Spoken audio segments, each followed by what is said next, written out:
Werelds eerste 2-in-1 mondspoeling dat je tandpasta vervangt. Neem jullie even mee door het maakproces.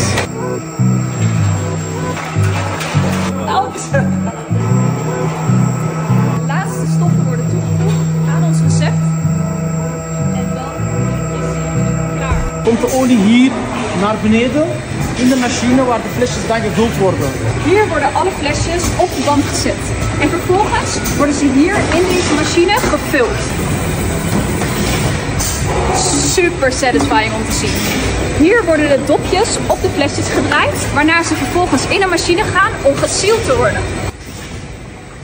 En daarna gaan ze over de lopende band, worden ze hier ingesleept en gaan ze door de machine om de label erop te plakken. En dan komen ze er zo uit. Dan wordt de laatste check gedaan en dan worden ze verzonden in de dozen naar jullie. Beter kan je niet hebben. Bestel nu voordat het te laat is.